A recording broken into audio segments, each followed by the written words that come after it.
Alors, j'essaye de monter le volet parce qu'il va faire 50 degrés, mais c'est pas grave, il y aura plus de lumière.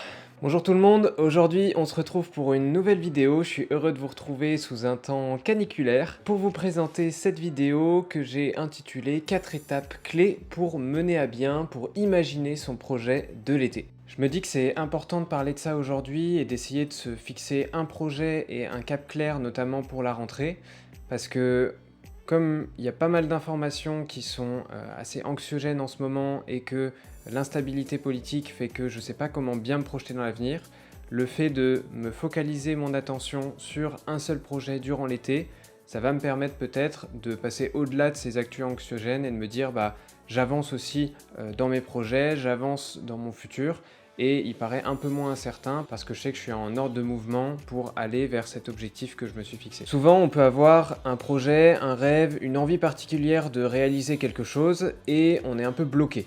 On a un sentiment d'inaction qui s'installe en nous parce qu'on ne connaît pas les ingrédients pour réaliser ce qu'il faut, pour réaliser ce projet-là, et du coup on a envie de soit tout arrêter, soit trouver des astuces pour mener à bien ce projet-là. Donc c'est ce que je veux essayer de vous montrer aujourd'hui en prenant un exemple concret de ma situation et de le réaliser durant l'été parce que je pense que c'est un moment propice aussi pour essayer de concrétiser des choses qui nous tiennent à cœur. Donc aujourd'hui j'avais envie de vous partager 4 outils que je vais mettre en place pour moi-même pour passer à l'action et à la réalisation de mon imagination pour mon projet de l'été.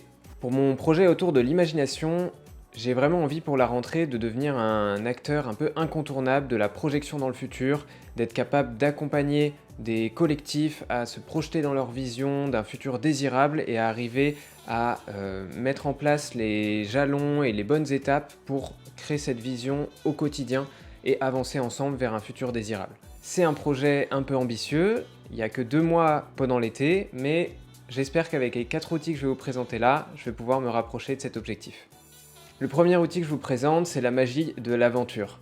On en a parlé avec Hugo dans la vidéo sur les communautés et l'imagination collective, mais le fait de mettre du récit, mettre de l'aventure dans son projet, ça va nous aider à mieux nous motiver, à nous lancer à la quête de ce projet-là. Alors moi, quand je pense à aventure, je vois tout de suite ça. You'll have to manage without pocket handkerchiefs and a good many other things, Bilbo Baggins, before we reach our journey's end. You were born to the rolling hills and little rivers of the Shire. But home is now behind you. The world is ahead. Et donc si moi j'ai donné un titre à cette aventure comme l'a conseillé Hugo il y a quelques épisodes précédents, je me suis noté en tout cas au-delà des nuages noirs de l'avenir. Ça me sonne un petit peu épique, ça me donne envie de réaliser et ça parle de cette projection dans l'avenir et d'aller au-delà de l'actualité, de la surinformation dont je vous ai parlé pour essayer d'accompagner un maximum de collectifs à y arriver, à poser la vision et structurer le plan d'action pour arriver à cette vision. Dans cette même logique de l'aventure, j'ai envie de me donner l'envie d'y aller, le désir en fait, une vision enthousiasmante de cet avenir. Là je me sers plutôt de Rob Hopkins avec sa nouvelle manière de formuler les questions en disant « et si je pouvais ?» Et si je pouvais réaliser, et si je pouvais aller au-delà de ces nuages noirs de l'avenir cet été? Et franchement, rien que formuler la chose comme ça me motive encore plus à me dire en fait oui, peut-être que je peux le faire, parce qu'il y a une infinité de solutions qui peuvent me permettre d'aller dans cette direction-là. Une autre inspiration dans ce côté d'aventure, peut-être que vous avez déjà entendu parler du voyage du héros. Le voyage du héros, c'est un concept qui a été développé par Joseph Campbell dans son livre « Le héros aux 1001 visages », et c'est destiné à construire un voyage initiatique et typique du héros dans un récit. C'est beaucoup utilisé notamment pour les scénaristes de romans ou de films d'aventure pour voir dans quelles étapes le héros va passer pour arriver à ses fins et pour avoir une histoire qui soit complète et qui soit intéressante pour le lecteur. Donc je vais essayer de puiser dans certaines de ces 12 étapes qui sont proposées dans le livre pour essayer de réaliser mon projet. Et donc maintenant que j'ai mon titre, au-delà des nuages noirs de l'avenir, que je m'inspire des techniques du voyage du héros, je pense que je peux me dire, je peux le faire, je suis assez motivé pour y arriver, mais c'est pas tout, il y a encore beaucoup d'étapes. Le deuxième outil qui est hyper puissant, c'est le partage de l'échéance. Mon échéance, c'est la rentrée, mais si je la dis uniquement à moi, ben, ça peut être en décembre, parce que personne sera là pour vérifier. Et le fait de partager son échéance, partager son objectif, eh ben, ça permet de s'encourager et d'y aller encore mieux pour y réaliser. Et ça, c'est pas moi qui le dis, il y a de nombreuses études qui le prouvent. Par exemple, la première, c'est celle de Matthews Gale de la Dominican University au California, qui dit que rien que le fait d'écrire un objectif pour les étudiants qui ont été dans le groupe test, ça leur a permis d'augmenter leur probabilité de réussite de cet objectif de 42%. De la même manière, le partage de responsabilités, il a été longtemps débattu, mais une étude d'Howard Klein de l'Ohio State University précisait en 2019 que les personnes qui partagent leur objectif avec d'autres personnes qu'elles respectent, dont l'opinion compte pour nous, eh ben, permettaient d'accomplir la vision à plus de 95%. Donc comme quoi le fait juste de partager son objectif, de partager en plus à des personnes qui comptent pour nous, eh ben, ça nous permet de nous encourager à y aller. Donc c'est ce que j'ai fait. Je possède un groupe d'amis avec lequel on s'entraide assez régulièrement et on monte des projets chacun de son côté. Ben, je leur ai partagé mon objectif pour me dire, bah voilà, à la rentrée, j'ai des gens qui sont un peu responsables aussi de ça et qui peuvent me demander des nouvelles régulièrement.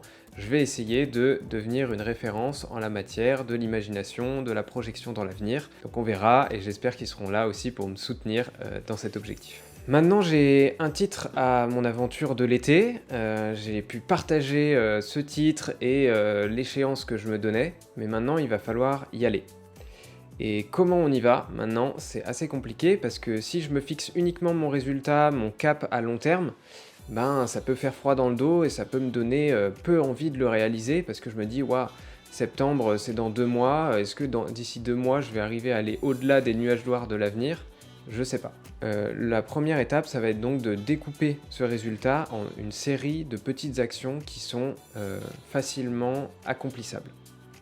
Je pense que ça se dit. Je me dis que pour devenir une référence, j'ai besoin de 2 choses principales. Donc déjà, je découpe mon résultat en 2. C'est déjà contacter des experts et des clients potentiels pour intervenir sur ce sujet-là et devenir plus expert moi-même sur ce sujet-là. Donc prendre une série de rendez-vous et essayer de caser des créneaux pour faire potentiellement des prestations à la rentrée. Et le deuxième champ, c'est évidemment me faire connaître en montrant que je connais le sujet et que j'ai déjà eu des résultats, que ce soit par groupe témoin ou que ce soit par les études scientifiques que j'ai pu lire sur le sujet-là, et donc me faire connaître à travers du contenu, notamment sur cette vidéo. Et donc le fait d'avoir cet objectif final, ça peut constituer une marche un peu trop haute pour moi. Je me dis c'est dans 2 mois, mais l'objectif est encore haut, donc ça peut me créer une situation d'inconfort et me dire je suis pas capable d'y réaliser pour le moment. Alors au lieu de me concentrer sur le résultat, je vais me concentrer sur le processus qui va m'aider à aller vers ce résultat. Par exemple, si je souhaite dans mon étape créer du contenu pour me faire connaître, juste le terme créer du contenu c'est encore trop vague. Mais par exemple, pour cette vidéo, je vais installer mon matériel, ouvrir mon ordinateur, commencer à écrire mes idées pour parler de comment réaliser un projet à la rentrée, sortir ma caméra et commencer à filmer. Et là déjà, j'ai une série d'actions qui sont concrètes et je suis actuellement en action en train d'aller vers ce au-delà des nuages noirs de l'avenir puisque j'en parle déjà en vidéo et que je suis capable de le montrer. De la même manière, si je veux je me dis que je vais avoir plein de rendez-vous avec des experts du sujet et des clients potentiels, et en ayant cet objectif qui est assez ambitieux, il faut que j'arrive à le découper en plus petites actions. Ça va être la même chose, j'ouvre mon ordinateur, je m'écris sur une note un message clé que je vais pouvoir envoyer à ces différents contacts. Je vais sur LinkedIn ou sur le site internet de la personne qui m'intéresse et je cherche le bon profil, par exemple si c'est sur LinkedIn, qui m'intéresse et ensuite je vais lui envoyer le message type et comme ça j'aurai une série de petites actions qui seront assez simples l'une après l'autre et mon processus me permettra d'aller au fait d'avoir contacté une dizaine, une cinquantaine de personnes ce mois-ci pour essayer d'avoir un maximum de rendez-vous.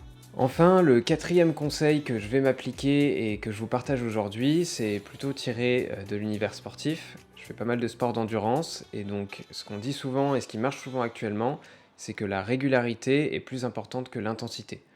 Mieux vaut courir 10 minutes par jour que 1 heure une fois par semaine. Alors comment on peut appliquer ça au domaine de notre projet? Un peu comme dans les petites actions, l'idée c'est de découper les sessions et de travailler sur ce qui a été fait la veille plutôt que viser uniquement l'échelon long terme ou bien une fois dans la semaine, ce qui est peut-être encore trop vague, sachant que l'été est là, mais l'été est court. Alors comment je peux appliquer ce 10 minutes par jour au lieu d'1 heure par semaine à mon projet et à ces petites actions que je viens de décrire? J'ai fait un petit calcul et j'ai vu que donc septembre, c'est dans 2 mois. Ça, c'est mon constat de base, c'est l'échelle de temps que j'ai et on peut se dire, quand on lit ça comme ça, que 2 mois, c'est vraiment court pour arriver à cet objectif-là. Mais si je le découpe, ça devient beaucoup plus simple. 2 mois, ça va me faire 9 semaines en l'occurrence entre le moment où je tourne de cette vidéo et début septembre. 9 semaines, ça va aussi me faire 43 jours de travail. 43 puisque je vais enlever, je vais faire 5 jours par semaine, mais en enlevant 2 jours fériés, parce qu'on ne va pas travailler les jours fériés quand même, entre le 14 juillet et le 15 août notamment. Et 43 jours de travail, ça fait aussi 301 heures potentielles à dédier à mon objectif de aller au-delà des nuages noirs de l'avenir. Et quand je me dis 301 heures, ça me laisse beaucoup plus de temps que 2 mois, bizarrement, alors que c'est globalement la même durée. Donc comment derrière je vais pouvoir occuper avec mes petites actions ces 301 heures pour aller avec mon objectif? Donc essayez peut-être aussi sur vos propres projets d'essayer de découper aussi le temps là et vous verrez que vous avez plus de temps que vous en avez l'air. Et dans ce même objectif de régularité, l'idée c'est aussi de faire un point à la fin de chaque semaine.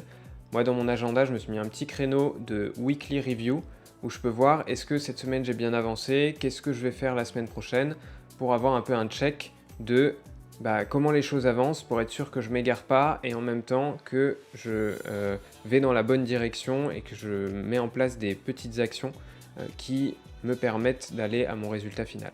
Donc si je récapitule, qu'est-ce que j'ai à la fin de ces 4 outils? J'ai une aventure qui est lancée, qui est au-delà des nuages noirs de l'avenir, dans le but d'aller chercher un statut d'incontournable dans ce milieu de l'imagination, de la projection dans l'avenir à la rentrée, et je l'ai tourné avec une manière de récit, une manière un peu épique qui me donne envie d'y aller vers le futur en m'inspirant notamment du voyage du héros.